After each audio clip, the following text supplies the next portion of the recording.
You're listening to The Coffee Hour. I'm Andy Bates. I'm Sarah Gulseth. Many folks are headed to Washington, D.C. to prepare for and march for the March for Life, the National March for Life taking place in Washington, D.C. We're going to talk about that and life ministry here at the Lutheran Church Missouri Synod in just a moment. Thanks to Concordia University, Wisconsin for supporting The Coffee Hour. Find out more about Concordia University, Wisconsin at cuw.edu. Live uncommon. Joining us today, Deaconess Dr. Tiffany Manor. She's the Managing Director for LCMS Office of National Mission.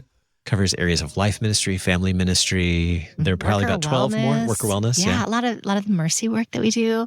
And also you hear from time to time on Friends for Life, the podcast you can find here on KFUO and the KFUO app as well. Welcome back. Thank you. It's always such a joy to be with you guys in the studio. And you know, here in January where we get to talk about life things. And that's one of my very deepest joys, getting to serve the church and help people confess God's gift of life.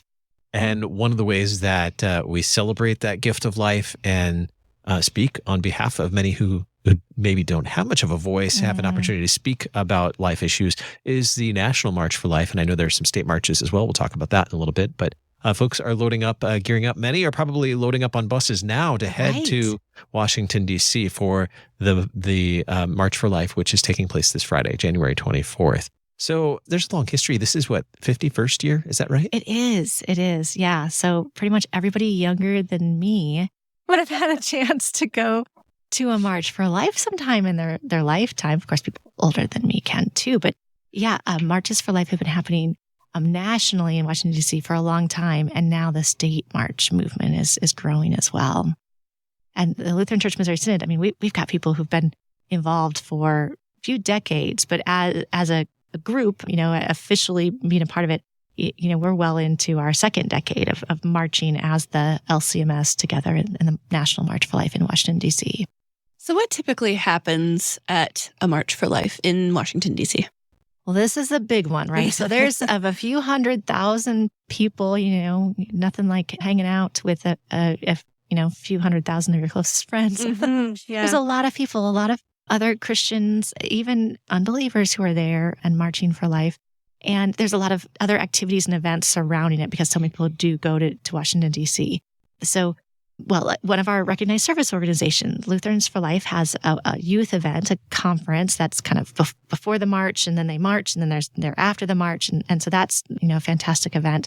But then, with all these other activities going on with groups there, they're all there for Friday, where we have a concert, a rally, and then this march that's about, mile. It's a little longer this year, maybe a mile and a half march through the main thoroughfares of Washington, D.C., where we're making this very large public confession that God has created life. So you hear that from the stage at the rally and people carrying signs. As for us as Lutherans, our day starts at a divine service at a local congregation across the river in Virginia at Emmanuel in Alexandria, Virginia. Pastor Christopher Esgott, who's one of the vice presidents of our synod. And so we start together, receive our Lord's mercy in the word and sacrament in the divine service, get to have communion together and to pray together. And then we take some buses, some motor coaches, and they drop us off. And we, that's where we meet up with all the people who were at the rally and the concert. And then as we march, as we walk along, and this truly is a walk among friends, brothers and sisters in Christ, certainly other LCMS Lutherans. But, we're carrying signs, and on the back of them, they have the words to hymns, some responsive readings this year, some psalms that we'll be praying together as we walk. And so it's, meant to be this really peaceful experience where the elected representatives, these policymakers and legislators can see, look at all of these people who believe that life begins at conception, and also that we honor life all the way up through natural death. So we aren't, we're hoping to convince them that they shouldn't buy into the lies that abortion is a good thing for women, because it's not, and that physician-assisted suicide is merciful. It's not. So it's this confession of what life is to the public, and there are news broadcasts that are happening there, and so that's also some of the media connection through the March for Life. So the organizers call it the largest human rights demonstration in the entire world. Because we are talking about, human rights that God has given us to live, that when He has created us, that we should be able to live our lives as He has so ordered them and numbered our days. And certainly speaking on behalf of those who may not have a voice or have an opportunity to speak about these issues that are important. Yeah, absolutely. Yeah. So, sometimes the phrase people will have or, write on their signs is, being a voice for the voiceless, for these infants, for people who might be dealing with disabilities, and for people at the end of life as well. So it really is focused on beginning of life. It was created, the March for Life was created in the days following the Roe v. Wade decision, but it has become so much more than that, a confession of all of life. I understand President Harrison, the Lutheran Church Missouri Synod, has been invited to speak. Tell us a little bit about that this year. He's one of the speakers at the march, right? At the rally, yeah. Yeah, so, I mentioned this concert and rally that happens before, and it's in the mall, which is not a shopping mall. but people probably can envision, right? In Washington, D.C., if you've ever been there, it's this big open grassy area that extends from the Capitol all the way to the Lincoln Memorial. So it's several miles long in and of itself. And this rally occurs, and you've got a few 100,000 people. I think the largest was 500,000 people one year. Mm-hmm. That was about 6 years ago in 2019. I said that one. Were you at that one? Yeah, so you were at the biggest one. Yeah, that was a good time. So President Harrison will be on the stage speaking to maybe 250,000 people this year, and he's going to have a representative from every single one of our LCMS districts. So district presidents. And then some district presidents couldn't go themselves. So they have appointed someone, maybe it's a vice president or the life coordinator from their district. But they're going to be on this stage in front of all these people. President Harrison will speak very, very briefly because they have a lot of speakers on that stage. And then they'll lead the entire group in prayer and sing the doxology. So this is the plan at the end of the rally. And so then they'll kind of, kick us off into the march itself. So this is the first time President Harrison's been invited. He's very well known in the pro-life circles and pro-life movement. And they invited him to have this very prominent position and to bring along all of our leaders as well. So it's very exciting. A big, big, big deal.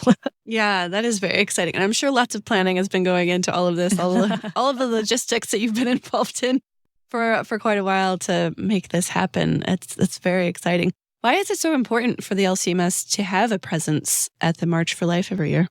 It serves several purposes for us. So there's the confession to the world and to other Christians, like, hey, we are in this together, trying to help this American society who is, in some ways forgotten about life being a gift. So, there's that, this confession to the world, this connection with other church bodies in the pro-life movement, but it also serves as encouragement to one another, because sometimes, we can feel in our everyday lives at work or, on the college campus or at school, we're the only ones, perhaps. It makes me think of Isaiah, right, who felt like he was the last remnant of Israel. And God said, no, there are thousands more that you don't see or you don't realize. And so that can hearten us. And so oftentimes my prayer for the people who come is that they'll leave so encouraged and really seek out ways in their community where they can make a difference for life, so that they have this opportunity to have an advocacy experience where we're advocating, to the world, change laws, change policy, but also you as an individual get involved in the people in your community and their lives, because that is really where we can make a difference, is one-on-one, and the people that we can care for, the women that we can show mercy to when they're unexpectedly pregnant, the families who need support getting through difficult times in our local communities. So that's the encouragement we have when we're there together at the march. For the folks who are planning, LCMS folks who are coming to the march, or planning to go to the march in Washington, D.C. for the national march, where can they find out information about meeting up with other LCMS Lutherans? And you mentioned Divine Service, things like that. Where can they find information about what's happening? Oh, I'm so glad you asked that, because it's easy to get lost in the crowd, right? So yes. Yeah, we have an opportunity to register, so you can let us know that you're going to be there, and then we send out communication about the meeting spot. And we have to do it sort of really close proximity. We don't know right now where we're going to be on Friday morning. And so we ask people to register. So you can go to the main LCMS website, lcms.org, and then /life. And on that, there'll be the links to sign up for the March for Life and register that you're coming. If you don't have time to do that, that's understandable. If you're, goodness, already in Washington, D.C. And of course, smartphones make it easy to sign up. But you could also just come to Emmanuel Lutheran Church in Alexandria, Virginia, and then you can be with the group and go from there over to the marching location. But, we do like to try and figure out a common spot to meet up. We try and meet up with that Lutherans for Life, youth conference that's going on, Y for Life. And so we can all march together. So it's great if people can register and let us know their intention to come and by going to lcms.org/life. And we mentioned earlier, there are other opportunities. If not going to the National March for Life, there are state marches as well that are forthcoming. Yeah. They're pretty much state and even, local town and communities have marches all around the country. Some of them for 2025 have already occurred. We're earlier in January. But now, since the Dobbs v. Jackson decision of the Supreme Court a couple of years ago overturned Roe v. Wade, state marches have really taken off, and there's a lot more happening in capitals, that confession before the policymakers and the elected representatives. So a lot of state capitals have a March for Life, and then you can make appointments to go in and speak to your representatives. And so we keep track of all of the LCMS participation, again, on lcms.org, and help bring people together so they can do those marches. So you can go there and look and see. And if you are part of a march in, say, your town or your state, and you go to our website and you're not listed, let us know, and we'll help promote that and help other Lutherans find each other so they can march together there. How do we do that? You can just reach out to us via email, lifeministry@lcms.org. It's pretty easy to remember. Just, Very good. Life Ministry, all straight together, @lcms.org. And the website to find those again, lcms.org/life. You can find out about the national march as well as some of the state marches on that website as well. Our guest today, Deaconess Dr. Tiffany Manor, Managing Director for the LCMS Office of National Mission. Thank you so much for this update on the March for Life. Oh, thanks for letting me talk about it. I love it. You're listening to The Coffee Hour. I'm Andy Bates. I'm Sarah Golseth.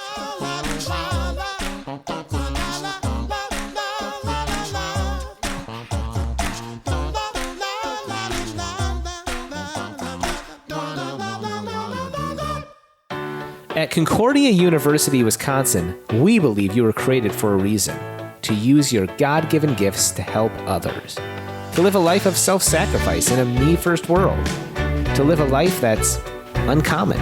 Whether you're taking one of 50-plus online programs or learning with us in person on the shores of Lake Michigan, you'll be equipped to make an uncommon impact. Learn more at cuw.edu. Concordia University, Wisconsin. Live uncommon.